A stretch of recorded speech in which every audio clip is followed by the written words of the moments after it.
بسم الله الرحمن الرحيم. الحمد لله وحده والصلاة والسلام على من لا نبي بعده. أما بعد فأعوذ بالله من الشيطان الرجيم. بسم الله الرحمن الرحيم. ولقد خلقنا الإنسان ونعلم ما توسوس به نفسه ونحن أقرب إليه من حبل الوريد. وعن أبي ذر رضي الله تعالى عنه أنه قال قال رسول الله صلى الله عليه وسلم اتق الله حيث ما كنت وأتبع السيئة الحسنة تمحوها وخالق الناس بخلق حسن. رواه الترمذي. صدق الله مولانا العظيم وصدق رسوله النبي الكريم ونحن على ذلك لمن الشاهدين والشاكرين والذاكرين والحمد لله رب العالمين.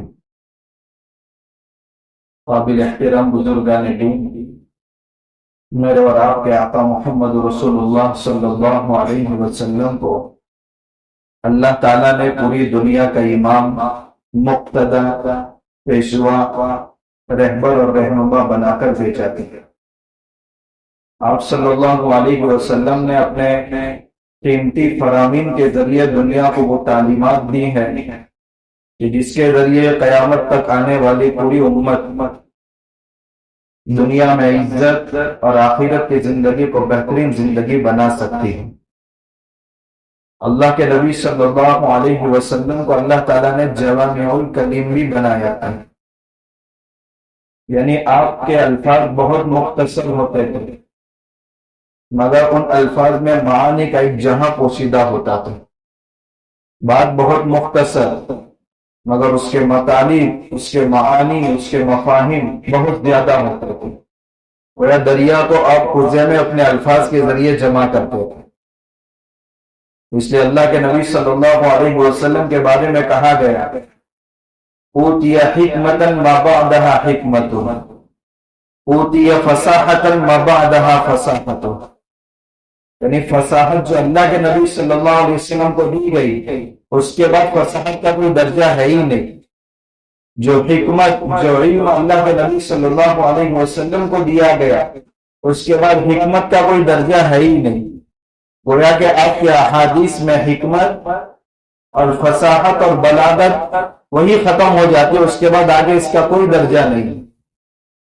اور اللہ کے نبی صلی اللہ علیہ وسلم کی بے شمار نصیحتیں، بے شمار وصیتوں میں سے ایک اہم وصیت، ایک اہم نصیحت حضرت ابو ذر غفاری رضی اللہ تعالیٰ عنہ بیان فرماتے ہیں، اور یہ روایت ترمذی شریف میں موجود ہے۔ تین باتیں صرف اللہ کے نبی صلی اللہ علیہ وسلم نے بیان فرمائی بہت مختصر الفاظ میں۔ حضرت ابو ذر رضی اللہ تعالیٰ عنہ فرماتے ہیں کہ اللہ کے نبی صلی اللہ علیہ وسلم نے ایک بار ہم سب کو نصیحت فرمائی۔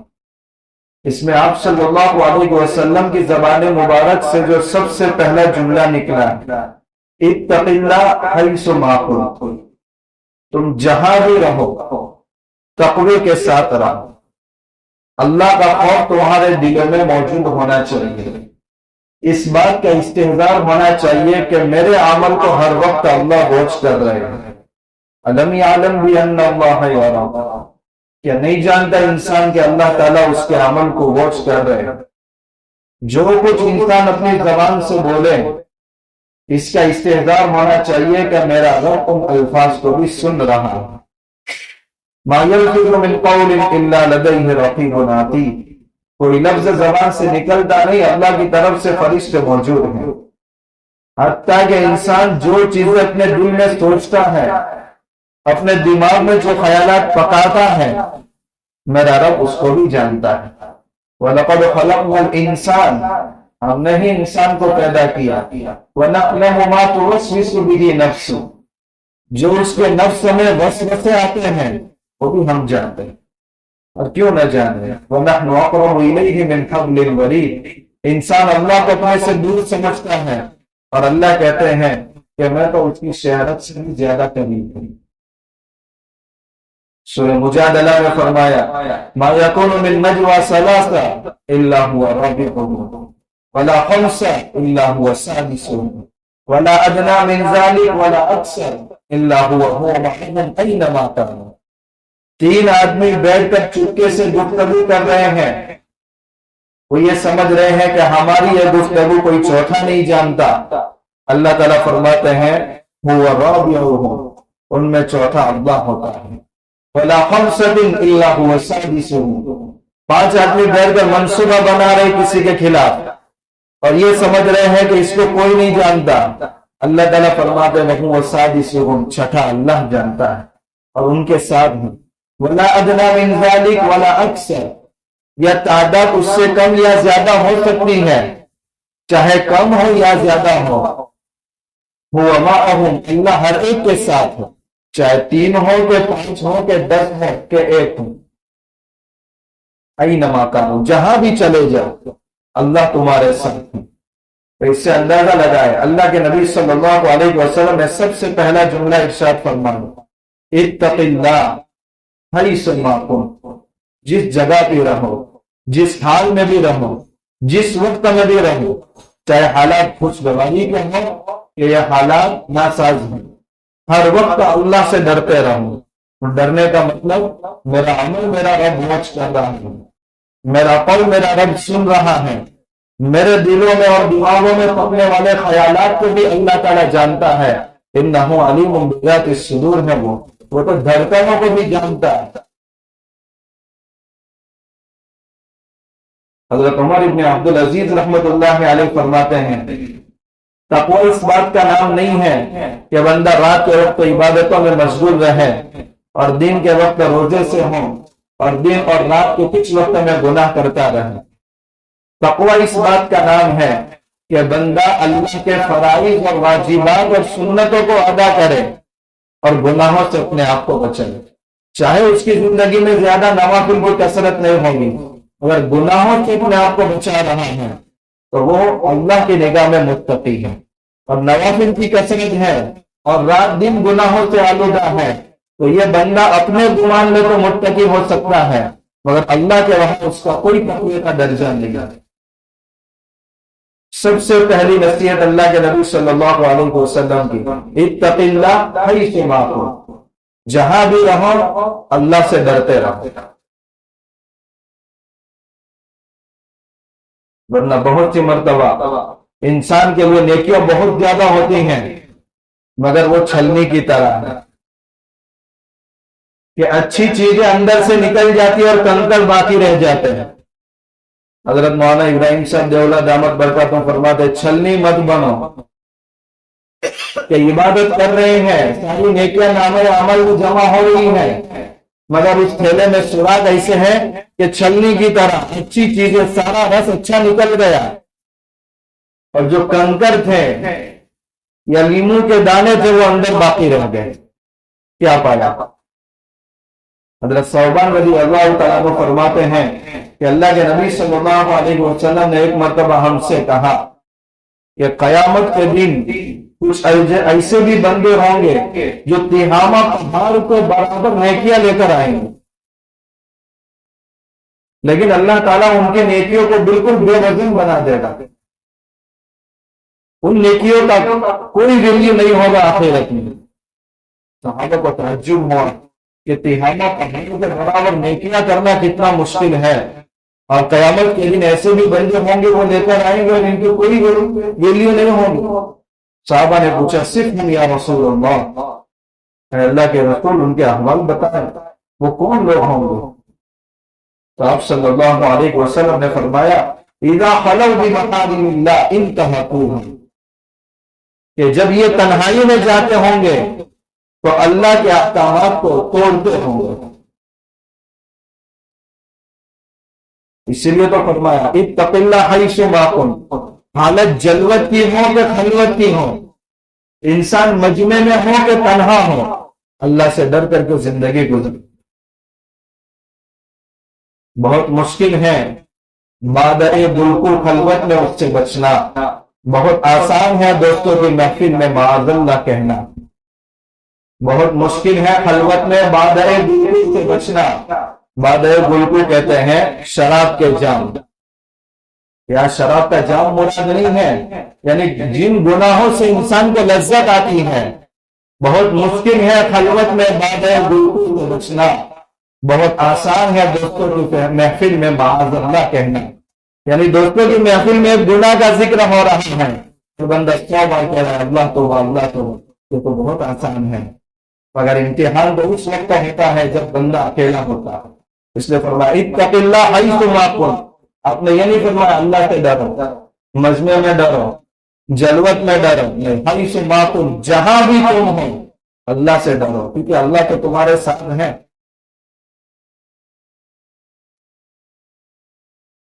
ایک مرتبہ ہارون رشید رحمت اللہ علیہ نے شاہ بہلول کو بھیجا کہ جو مارکیٹ کا جائزہ لو،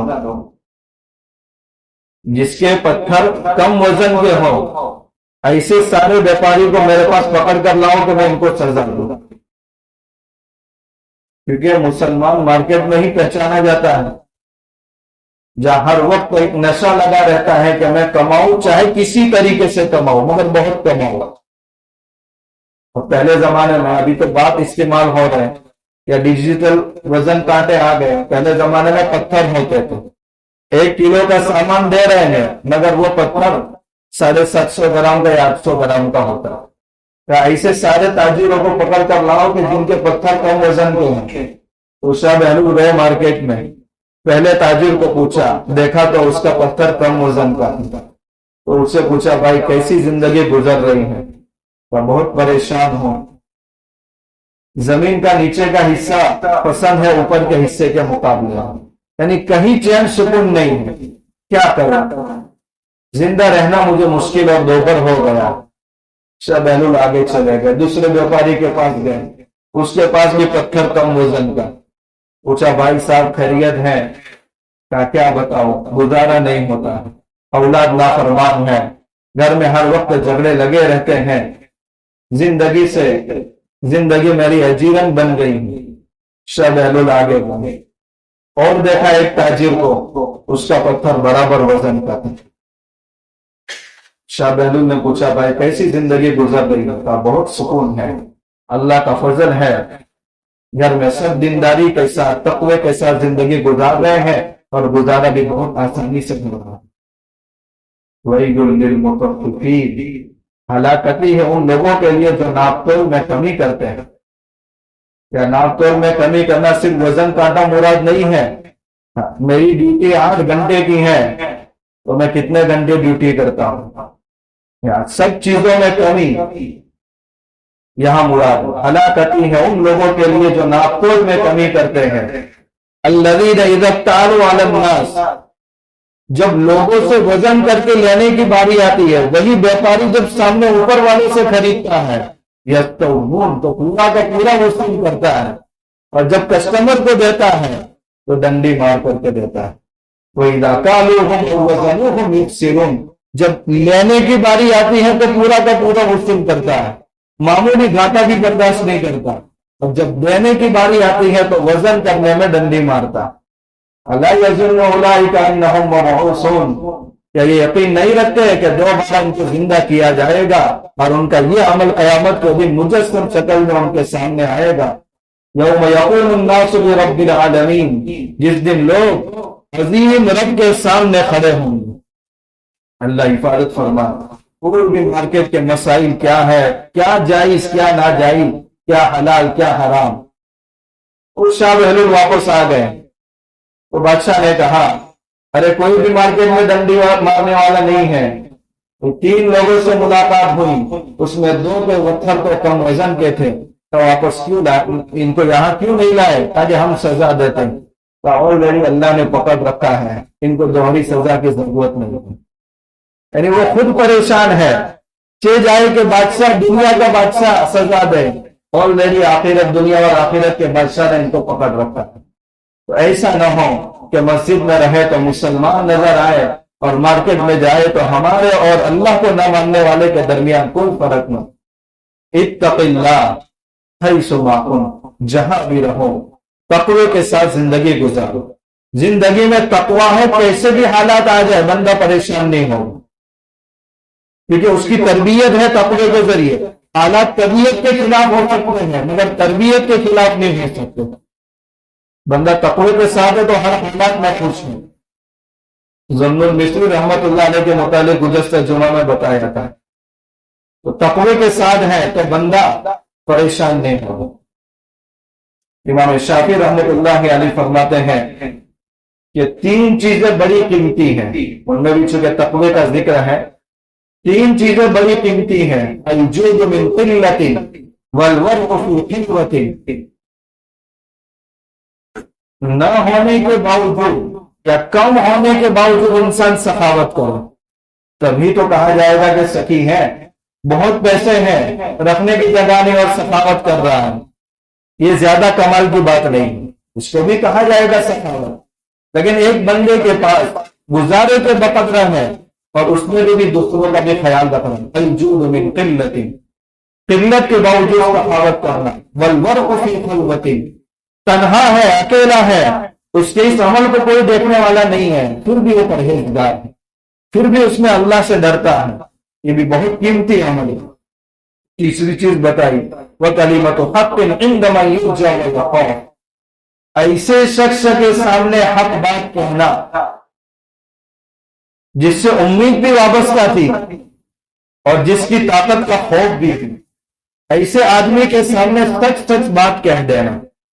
دیکھیں، حق بات کہنا، حق انداز کے ساتھ کہنا اور حق نیت کے ساتھ کہنا، یہ تین چیزیں ہیں حق بات میں۔ نہ ہر آدمی آپ کسی سے جھگڑا لگا رہے ہو کہ میں حق بول رہا ہوں، تو اثر کیوں نہیں ہو رہا؟ آپ تو حق ہی بول رہے ہیں، مگر آپ کے دل کا انتقام بتا رہا ہے کہ آپ اپنی پرانی دشمنی نکال رہے ہیں۔ حق بات کیسے بولے؟ تو حق بات کہی جائے، حق انداز کے ساتھ کہی جائے اور حق نیت کے ساتھ کہی جائے اور اصلاح کی نیت کے ساتھ کہی جائے تو یقیناً وہ اثر انداز ہوگا۔ تو ایسے آدمی کے سامنے سچ سچ کہہ دینا جس سے کچھ ملنے کی امید بھی تھی، مگر جب حق بولے گا تو امید ختم ہو۔ اس کے پاس عہدے کی طاقت ہے، وہ اس طاقت کا میرے خلاف غلط استعمال کرے گا اگر میں حق بولوں گا۔ نہیں، ایسے موقع پر بھی حق بولنا یہ بھی بہت قیمتی عمل میں سے ایک عمل، بلکہ اللہ کے نبی صلی اللہ علیہ وسلم نے تو اس کو حقیقی جہاد بھی قرار دیا۔ کلمۃ حق عند سلطان جائر، ظالم بادشاہ کے سامنے حق بات کہہ دینا، لیکن بہت مشکل ہے آج کے زمانے میں۔ میں کہوں گا تو میری رشتہ داری ختم ہو جائے گی، میں کہوں گا تو مجھے تانے سننے پڑیں گے، مجھے اس راستے پر چلنا ہے، مجھے رسم و رواجات سے اپنے آپ کو بچانا ہے، مگر برداشت کرنا بہت مشکل ہے۔ جن راستوں میں حالات آئے سمجھ لیں وہی راستہ محمد رسول اللہ صلی اللہ علیہ وسلم کا راستہ ہے، کیونکہ آپ کو کیا نہیں کہا گیا؟ آپ کو کہا گیا مجنون، دنیا کے سب سے عقل مند ترین انسان کو کہا جا رہا ہے نعوذ باللہ مجنون۔ آج ہم میں سے کسی کو کوئی کہہ دے تو پاگل ہے تو انسان کتنی انسٹ محسوس کرتا ہے۔ آج ہمارا معاشرہ دین بدین رسم و رواجات میں جھگڑتا جا رہا ہے۔ باپ چاہتا ہے کہ میں اپنی بیٹی کا نکاح 50,000 میں کروں مگر نہیں کر سکتا۔ مت پرواہ کرو رشتہ داروں کی رشتہ داری کی، لا طاعۃ فی مخلوق بمعصیۃ الخالق، جہاں اللہ کی نافرمانی آ رہی ہو وہاں مخلوق کی فرما برداری کا کوئی لحاظ مت۔ امام نعمان بن ثابت الکوفی رحمت اللہ علیہ نے بادشاہ کو صحیح فیصلہ سنا دیا۔ بہت حالات آیا، ایک حاسد آیا اور کہنے لگا تمہاری ماں سے نکاح کرنا چاہتا ہوں۔ کون برداشت کر سکتا ہے اس کا؟ تو حضرت نے فرمایا کہ عاقلہ بالغہ ہے، میں اجازت دے دوں۔ حضرت اندر گئے، اندر سے باہر آئے تو دیکھا تو وہ بندہ مر چکا تھا۔ تو حضرت نے فرمایا میرے صبر نے اس کو مار ڈالا تھا۔ رسم و رواجات چھوڑنے میں حالات آئیں گے، لیکن اللہ کی مدد بھی آ جاتی ہے، بہت جلدی آ جاتی ہے۔ اتق اللہ حیث ما کنت، یہ تین چیزیں بیان فرمائیں کہ جہاں خوف ہو رہا ہو وہاں سچی بات اختیار کریں، وہاں سچا راستہ اختیار کریں۔ ایک لطیفہ ایک قاضی صاحب کے بارے میں مشہور تھا کہ ایک ہی تھیلی سے ان کا فیصلہ بدل جاتا ہے، ایک ہی تھیلی سے ان کا فیصلہ بدل جاتا ہے۔ جھگڑا ہوا ساس اور بہو کے درمیان، بیٹے کا انتقال ہو گیا تھا، اب اسی گھر میں ماں بھی رہ رہی ہے اور بیوی بھی رہ رہی ہے۔ اب بیٹے کے انتقال کے بعد اس گھر کا مالک کون؟ اب وراثت کا مسئلہ ہے، فیصلہ کہاں جائے گا؟ قاضی صاحب کے پاس۔ تو بہو کو معلوم تھا ایک تھیلی وہاں ایڈواس پہنچ جائے گی تو فیصلہ اپنے حق میں آئے گا، تو اس نے چالاکی سے قاضی صاحب کو ہدیہ پہنچایا، اور پھر جب مقدمہ دائر ہوا تو قاضی صاحب نے کہا کہ شوہر کے مال میں بیوی کا حق ہے، لہذا جس مکان میں تم رہتی ہو اس میں یہ بیوی کا حق ہے، وہ مکان تم چھوڑ۔ ظاہر سی بات ہے قاضی صاحب کا فیصلہ ہے، ماں تو اپنا گھر چھوڑ کر چلی گئی، مگر کتنے لوگوں سے اس نے اپنے اس غم کا اظہار کیا، تو کسی نے کہا کہ فیصلہ کہاں ہوا ہے؟ کہا بولا قاضی صاحب کے پاس، کہا تم جاؤ اور 2 تھیلیاں پہنچاؤ تو فیصلہ بدل جائے گا۔ اچھا ایسی بات ہے، بڑے گھر کے مقابلے میں 2 تھیلیاں کیا حیثیت رکھتی ہیں؟ وہ بوڑھی عورت گئی اور کہا قاضی صاحب یہ 2 تھیلیاں رکھو، اور جو یہ فیصلہ ہوا ہے وہ فیصلہ میرے حق میں کرنا ہے۔ اچھا بہو کو بلاؤ، وہ بیچاری عورت بہو کو بلا کر آئی اور قاضی صاحب نے کہا پہلا فیصلہ میں نے بہت جلد بازی میں کیا تھا، بعد میں جب اس کے بعد نماز کی نیت باندھی تو قرآن کی ایک آیت میرے سامنے آئی اور اس سے معلوم ہوا کہ یہ گھر تو پورا کا پورا ماں کا ہے، اور آیت پڑھ رہے ہیں ما اغنی عنہ مالہ و ما کسب، ماں کا سب، ماں کا سب کو پڑھ رہے ماں کا سب، یا اردو کا ماں کا سب نہیں ہے، یہ ماں کا سب ہے، یعنی ابو لہب نے جو مال کمایا تھا یا اس کا جو مال تھا ما اغنا، کوئی فائدہ اس کو نہیں دیا آخرت میں۔ اور وہ قاضی صاحب اس سے فیصلہ کر کلمۃ حق عند من یرجى ویخاف، سچی بات ہر جگہ بتانا، چاہے خوف ہو کہ چاہے ملنے کی امید ختم ہو۔ حضرت علی رضی اللہ تعالیٰ عنہ فرماتے ہیں، بھی ہمارے ایک ہی پوائنٹ پر بات ہو رہی ہے، اتق اللہ حیث ما کنت، جہاں بھی رہو اللہ سے ڈرتے رہو۔ حضرت علی رضی اللہ تعالیٰ عنہ فرماتے ہیں 4 چیزیں کا نام تقوی ہے، الخوف من المولى الجلیل، زبردست رب سے انسان خوف تھا، الخوف من المولى الجلیل والعمل بالتنزیل، تنزیل من الکتاب، تنزیل کہتے ہیں قرآن کریم کا ایک نام ہے، صفتی نام، والعمل بالتنزیل یعنی قرآن کریم کے احکامات پر عمل کرنا، والرضا بالقلیل کم پر راضی رہنا، والاستعداد لیوم الرحیم، اور جس دن کی طرف بندہ کچھ کر رہا ہے یعنی آخرت کی طرف اس کی پوری تیاری کرنا۔ تو 4 چیزوں کا نام تقوی، الخوف من المولى الجلیل یعنی اپنے رب سے ڈرنا، والعمل بالتنزیل قرآن کریم کے احکامات پر عمل کرنا، والاستعداد لیوم الرحیم موت سے پہلے موت کی تیاری کر لینا، والرضا بالقلیل اور اللہ نے جتنا دیا اس کے اوپر خوش رہنا۔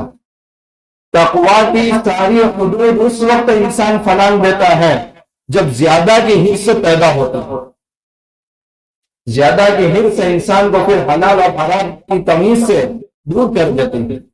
اس لیے تقوی کا ایک اہم عمل بتایا حضرت علی رضی اللہ تعالیٰ عنہ نے، والرضا بالقلیل۔ خود اللہ کے نبی صلی اللہ علیہ وسلم نے فرمایا قلب شیخ شاب علی حب اثنین طول العمل و حب المال، کہ بندہ دن بدن بوڑھا ہوتے جاتا ہے مگر اس کا دن 2 چیزوں میں جوان ہوتا جا رہا ہے، ایک تو لمبی عمر وحب المال اور مال کی محبت، یعنی بدن تو بوڑھا بڑا پاؤ قبر کی طرف یعنی تیزی سے بڑھ رہا ہے، اور وہ چیزیں 2 چیزیں جوان ہوتی جا رہی۔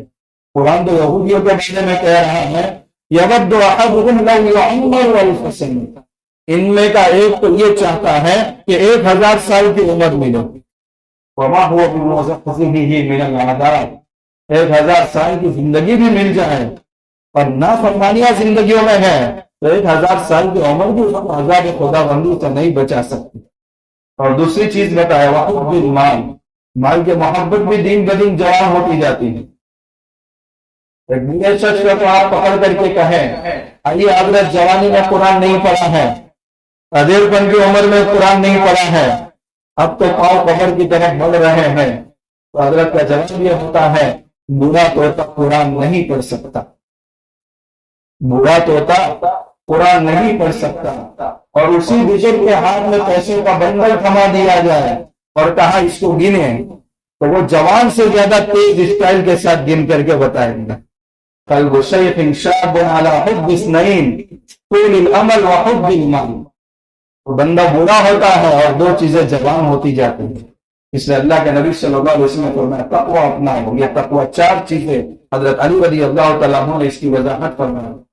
دوسری چیز بتائی وَأَتْبِعِ السَّيِّئَةَ الْحَسَنَةَ تَمْحُهَا، گناہ اگر ہو جائے بشری تقاضا ہے، انبیاء ہی معصوم ہے، صحابہ محفوظ ہیں اور عام امت ان سے بھی بشری تقاضے سے گناہ ہو جاتے ہیں، مگر جو اللہ کے نیک بندے ہوتے ہیں وہ اپنے گناہوں پر اڑے نہیں رہتے۔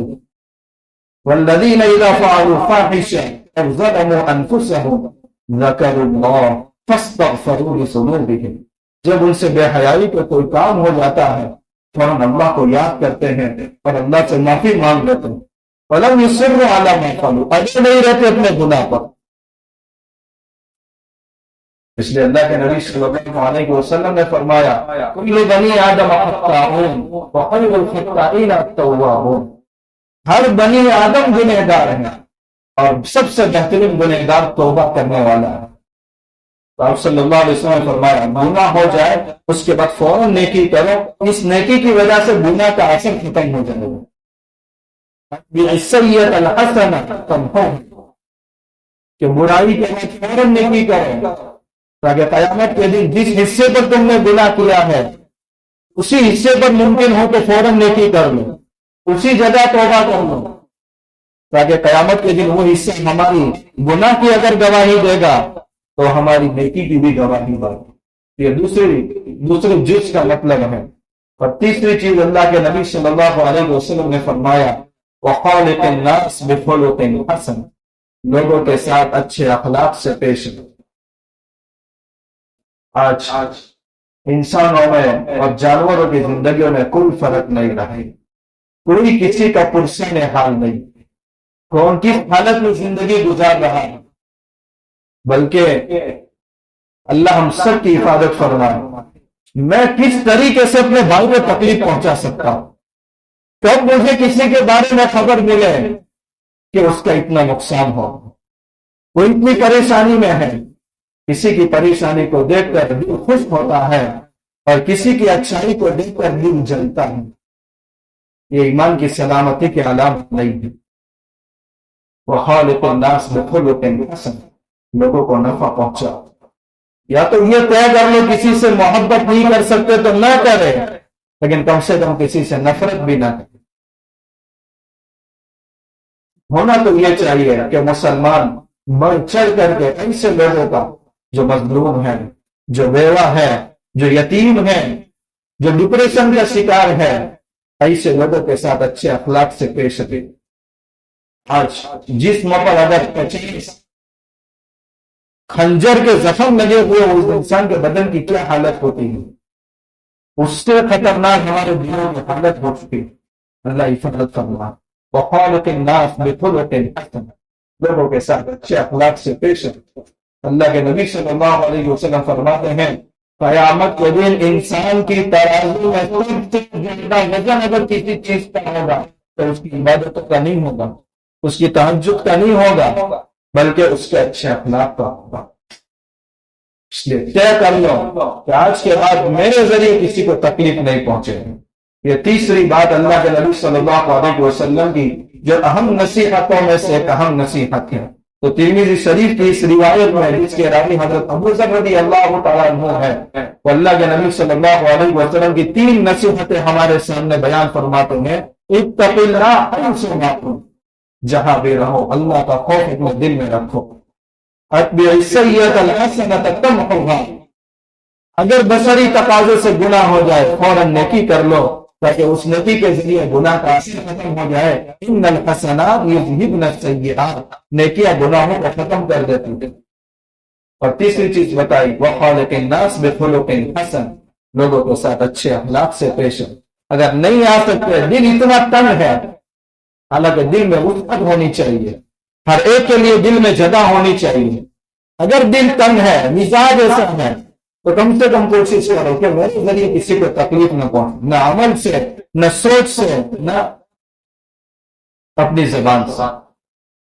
جن کو آخرت کا کما حق کا استحضار تھا، غالباً امام بخاری رحمت اللہ علیہ کے حالات میں لکھتا ہے کہ حدیث لکھتے تھے اور جب روشنائی پر مکھی اگر بیٹھ جاتی تھی تو رک جاتے تھے، تو اپنی پیاس بجھا لے اور میں ذکر میں مشغول ہو جاؤں تو میرا بھی کام ہو جائے، اس کا بھی کام ہو جائے۔ اس بے جان مخلوق کو بھی تکلیف پہنچانا گوارا نہیں۔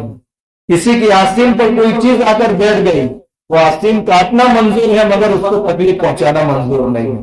اللہ اچھے اخلاق کیسے ہم سب کو، پوری امت مسلمہ کو واپس پانی نصیب فرمائے۔